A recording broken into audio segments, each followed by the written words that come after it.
Welcome into Cardinals Today by Chat Sports. On today's show, we're talking about my final Arizona Cardinals free agent targets. This is the day before NFL free agency. They're going to have some cap space. We're going to look at what they could do. Also got some breaking news for the Cardinals this morning. So we're going to look at that, see how that affects the cap here in the roster for 2026. Welcome in to Cardinals Today. I am your host, Joey O'Donohue. Pleased to be with you here on this wonderful Sunday.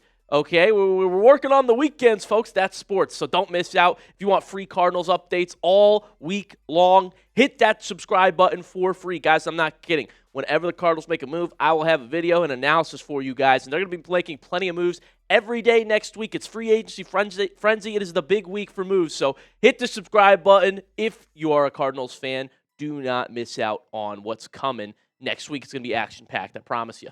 So the first update we got from Pelissero before we dive into the free agent targets, the Cardinals have agreed to revise James Conner's contract. This keeps him in Arizona for 2026. A lot of people thought maybe they would cut him to create some cap space. Seems like they're just going to create a little bit and keep him in the plans, keep him in the fold here for 26. Obviously, the ankle injury kept him out last game. He only played last year, only played 3 games. But I do think he's a solid back. He's a strong back. Like, he's good to have in the room for cheap.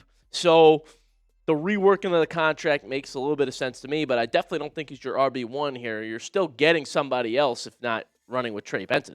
Another update for you guys from Garofolo is that the Cardinals also agreed to rework Sean Murphy-Bunting's deal. People thought he would be a cut candidate to create cap space, but instead they reworked the deal. We didn't really get to see him play last year, but he's a guy that has had success, the guy that's won a Super Bowl.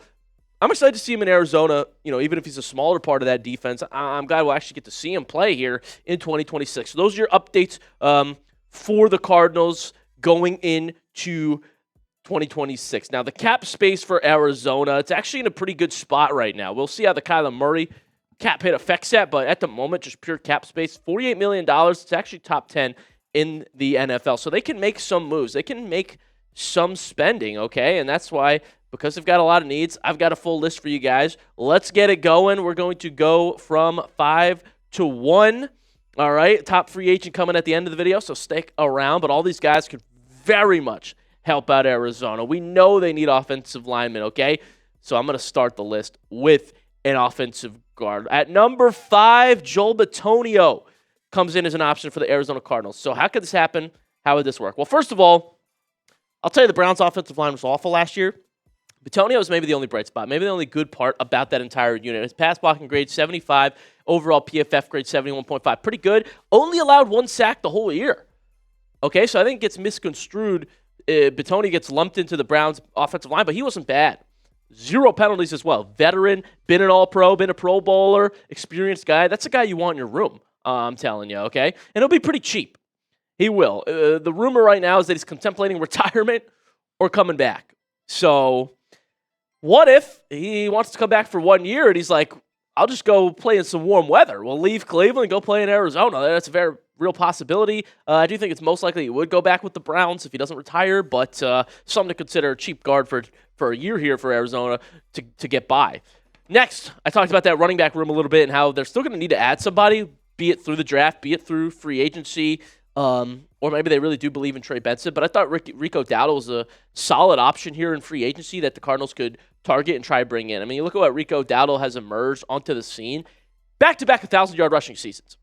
I think he goes a little bit under the radar, but he's actually a really talented and explosive back. I mean, you saw it in 2 different systems as well, Dallas and then Carolina. You could do it in Carolina. You could do it anywhere, in my opinion. So I think Dowdle coming in here to help out that Cardinals running back room would be relatively sweet. He's only 27 years old, and market value for the guy is probably about $6.5 million, according to Spotrac. Like, not bad to bring in a running back who would be a key piece of that running back by committee. You pair Dowdle with Conner, with Benson. Now we're looking at something special here in that RBC, and Michael Floyd would find a lot of creative ways to use that room. Again, could also draft Jeremiah Love pretty high, but they're going to roll with Conner. He'll be in the fold to some extent. We'll see what they do with Trey Benson.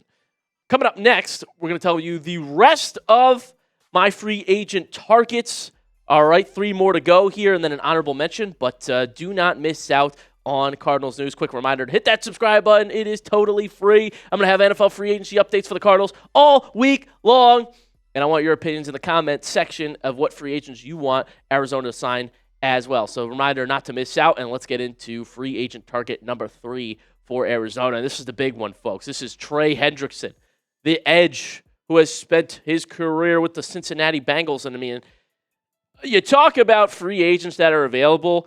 It's hard to leave this guy off the list. The prowess, the power, the speed, everything we've seen from him in the NFL has been phenomenal. Back-to-back 17.5 sack seasons. You don't see that, but you see it from this guy. Absolute stud. I think he's going to have a market. This would definitely be a huge land for the Cardinals. This would be a big splash if we're going to actually go out and spend, beat that narrative that Bidwell doesn't spend, even though he doesn't. This would be a big one. The guy's 31, though, so do consider age here as a factor, right? But we did see the Cardinals bring in Calais Campbell. Like, why couldn't they bring in Hendrickson this time, you know? And I do think you talk about draft strategy here. People mocking David Bailey to the Arizona Cardinals. I think I'd much prefer proven dominance in the NFL than David Bailey, who I have question marks on David Bailey. I think he's got high upside. I think he's a stud. But that change of direction drill where he's just slipping around, like, I don't know if he's going to be the best run defender. Great rusher, athletic freak, but I've got concerns. I don't have concerns about Trey Hendrickson. I've seen what he could do. And so pair Hendrickson with Sweat, oh my goodness, you got Josh Sweat. Hendrickson lines up on the right side naturally. Like, the Cardinals would be a disruptive unit. That D-line would be crazy. I'm just saying, if you want to fast-track some buzz here and look good next year, I kind of would be in on Hendrickson. But it's going to be expensive. So do you think the Cardinals should make that big splash?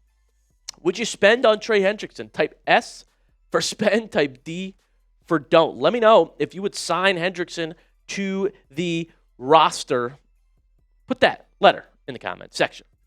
Let's go to number 2 here on the free agent targets list, and that's going to be AVT, Elijah Vera Tucker. I think he's a guard that's flying under the radar a little bit, but he's got a lot of talent. He's got size. He's got the good archetype makeup of a successful guard in the NFL these days. And we didn't get to see him play in 2025. You know, season injury before that year had started. But when he was out there in 2024, man, look at the PFF grades.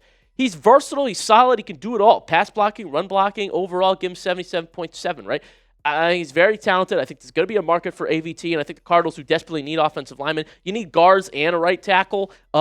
That's why I've got 2 guards on the list, because you got to try and get one of them. You know, another one you can look at is David Edwards, Buffalo Bills guard, who I think is going to have a market too and won't be able to re-sign with the Bills. I'll keep you posted this week, like I said, if Cardinals make any moves. But I think AVT is also going to get paid.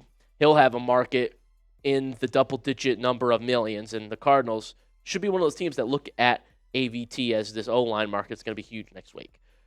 Number 1 for Arizona, it's Braden Smith, folks. You need a right tackle, best right tackle available in free agency. It's a match made in heaven. And I'll tell you this, ESPN has a list of their top 100 free agents this year. Their top 100, okay? And they put Braden Smith as 8, the 8th best player in free agency, folks. I'm not kidding you, all right? And he's still 29. Very solid job protecting last year for the Colts, whether it was Phillip Rivers, was with Daniel Jones. I mean, solid, strong, experienced on the right side. You need a right tackle, get a right tackle. You got some cap space, pay the man. Number 1 for me here. Again, draft affects free agency a lot.